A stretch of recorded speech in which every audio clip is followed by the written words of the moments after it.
12 अप्रैल 2022 के सुबह 10:36 पे राहु मेष राशि में प्रवेश कर जाएगा और इससे आपकी कुंडली पे बड़ा असर पड़ेगा। और ये वीडियो इस बारे में होने वाली है कि असर क्या पड़ने वाला है, क्या क्या रिजल्ट्स होने वाले हैं because of Rahu transit in Aries.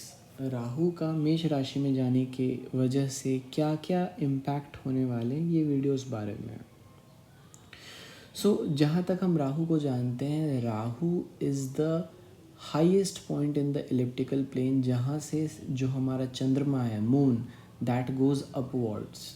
Rahu जो होता है बहुत एक्सप्लोजिव होता है, जहाँ पे भी जाता है उस जगह को एक्सप्लोड करके रख देता है, एक्सपैंड कर देता है, बहुत ही डिफरेंटली, बहुत ही अनकन्वेंशनल वे में बिहेव करवाता है जिस हाउस में भी ये ट्रांजिट करता है।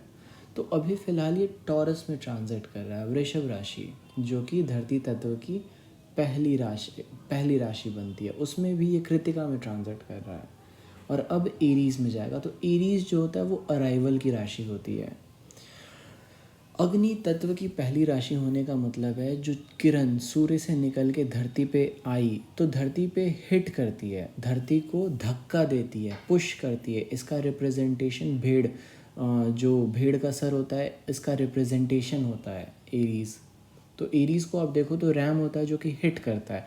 Hitting is the keyword. क्या हिट कर रहा है? तो सनलाइट, सनलाइट धरती को हिट कर रही है। नाउ अब यहाँ पे राहु आ गया। राहु आने का क्या मतलब है? ये जो सनलाइट है ना, डिफरेंट डायरेक्शन से हिट करेगी। अब इसका मतलब क्या बना, मैं फिर से बता दूं। एरीज का मतलब होता है arrival, producing light, hitting, hit by light. Thrust जो प्रोड्यूस करता है एक रॉकेट, और थ्रस्ट प्रोड्यूस करके आगे उड़ता है, उसको थ्रस्ट प्रोड्यूस करने को भी हम एरीज से देखते हैं। धक्का देना, किसी को पुश फॉरवर्ड करना, पुशिंग इज़ द कीवर्ड। तो इन सब चीज़ों में इजाफा हो जाएगा, ये सारी चीज़ें बढ़ जाएंगी। एरीज का मतलब अराइवल होता है, अराइवल ऑफ न्यू थिंग्स, नई नई चीज़ों का आगमन होना, नई चीज़ें आएंगी। अब वो कहाँ से आएंगी?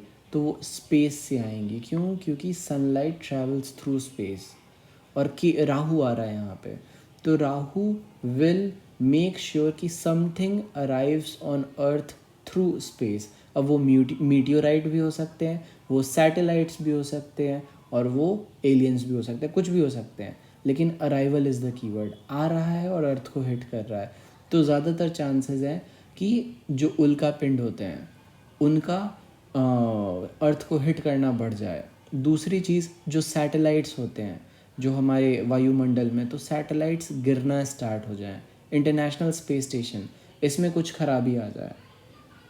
थर्स्ट जो भी उनको पुश कर रहा है, वो पुश करने में उनको कोई प्रॉब्लम आ जाए, ऐसा कुछ सीन बनता है यहाँ पे। इस तरीके से अराइवल का मतलब होता है किसी भी नए चीज़ का आगमन। तो एक राहु आने का मतलब है नई नई चीज़ें आएंगी। अब राहु का मतलब ये नहीं होता है कोई एक चीज़, राहु का मतलब होता है बहुत सारी चीज़ें आ सकती हैं। और राहु एरीज में तब है जब सैटर्न केप्रिकॉर्न में है। केप्रिकॉर्न का मतलब होता है धरती तत्व की आखिरी राशि, जहाँ पे ग्रोथ ख़त्म हो जाता है। इसके बाद शनि जाएंगे आपको वायु तत्व की आखिरी राशि में, विच इज़ एक्वेरियस। एक्वेरियस जो होता है वो ये बताता है कि आपकी मार्केट प्लेस क्या है, कम्युनिटी क्या है। एक्वेरियस जो होता है वो रिसेप्टर्स होते हैं। आपने जो बात बोला, ध्वनि का प्रोड्यूस होना इज़ जेमिनी, ध्वनि का ट्रांजिट होना इज़ लिब्रा, और उस आवाज़ का किसी जगह पे फॉल करना, उसको हम एक्वेरियस से देखते हैं। तो टेली कम्युनिकेशन डिवाइसेस होते हैं।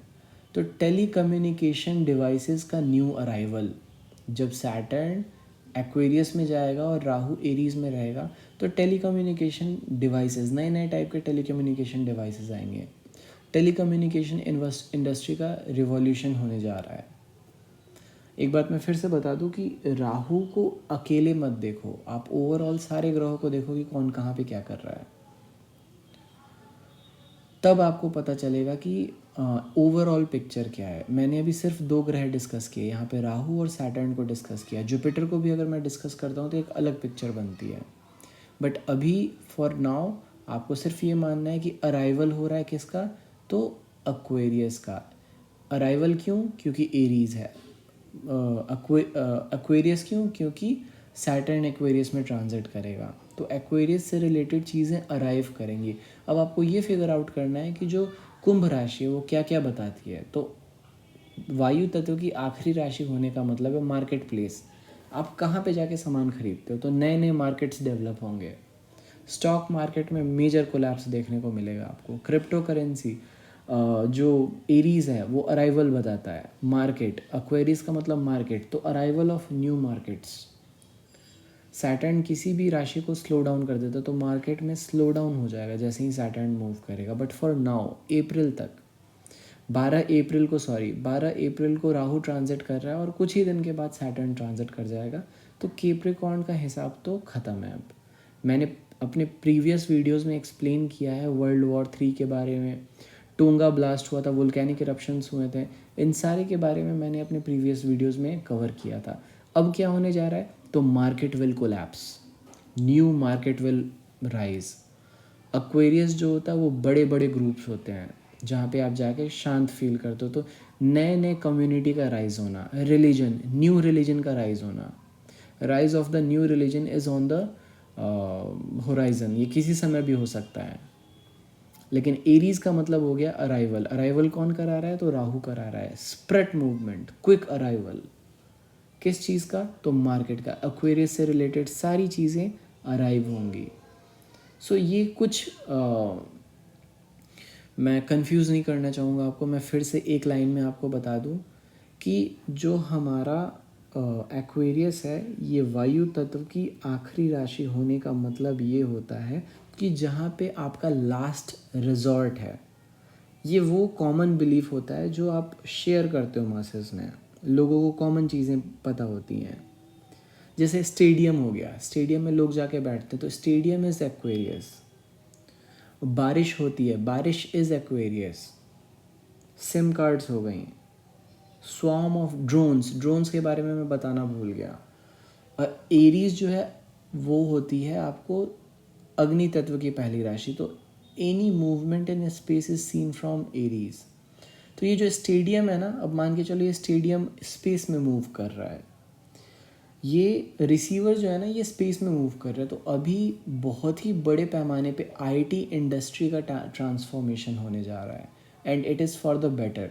बट उससे पहले मार्केट कोलैप्स ज़रूर करेगा। तो अगर आप स्टॉक मार्केट में इन्वेस्टेड रहते हो पीछे खींच लो पैसा, बिकॉज आपका पैसा ये 2.5 साल सेव नहीं होने जा रहा है। उसमें भी जब सैटर्न वक्री होगा तो खाने खाने को परेशान हो जाओगे, खाने खाने को लोग तरस जाएंगे। तो मार्केट में उठापटक बहुत ज़्यादा होने वाला है। आपको मीडिया हाउसेस जितने भी होते हैं, तो न्यू फॉर्म ऑफ मीडिया, जैसे हमने यूट्यूब देखा।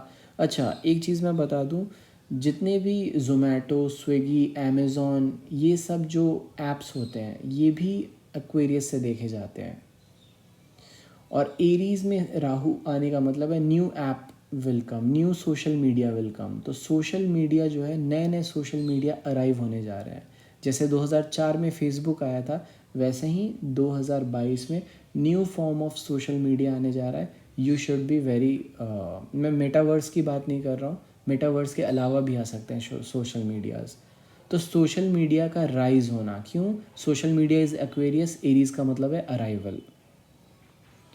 आपको जितने भी बिजनेस हैं, शो बिजनेस हैं, तो शो बिजनेस का ट्रांसफॉर्मेशन होना। तो शो बिजनेस आप जो भी देख रहे हो ये ट्रांसफॉर्म हो जाएंगे। One of the best shows launch होंगे इस समय। जो भी स्ट्रीमिंग सर्विसेज होती हैं, तो स्ट्रीमिंग सर्विसेज न्यू रिन्यू होंगी। पहले अगर केबल से ट्रांसफ़र हो रही थी तो अब सैटेलाइट से ट्रांसफ़र होने जा रही हैं। इसके अलावा जो टाइफून्स होते हैं, ब्लिजर्ड्स होते हैं, जैसे जो एक्वेरियस है दैट इज़ वायु तत्व की आखिरी राशि। तो वायु तत्व की आखिरी राशि का मतलब होता है वायु जिसने हड़कंप मचा रखा है। तो जितने बड़े बड़े तूफान होते हैं वो भी एक्वेरियस से देखे जाते हैं। तो जब सैटर्न एक्वेरियस में होगा तो बहुत बड़े बड़े तूफान आएंगे। कैसे? तो solar flares. Why? Because Aries is arrival. Rahu in Aries का मतलब है सौर तूफान आ रहा है। क्यों सौर तूफान? क्यों? एक्वेरियस का मतलब तूफान, एरीज का मतलब सौर तूफान। यही अगर मैं टॉरस को कंसिडर करता तो धरती तत्व की पहली राशि तो धरती तत्व में भूचाल आना, तबाही आना। So this is how you predict. आपको 2-3 प्लैनेट्स को एक साथ कन्वर्ज करना रहता है। सो एरीज में राहु का अराइवल, मेष राशि में राहु का गोचर होना best of the time periods trigger करने जा रहा है। बट उससे पहले अभी वर्ल्ड वॉर कंटिन्यू करेगा, मार्केट फॉल करेंगे। रेस्ट ऑफ द थिंग्स मैंने ऑलरेडी अपने वीडियो में मेंशन कर रखी है। For more stay tuned and subscribe.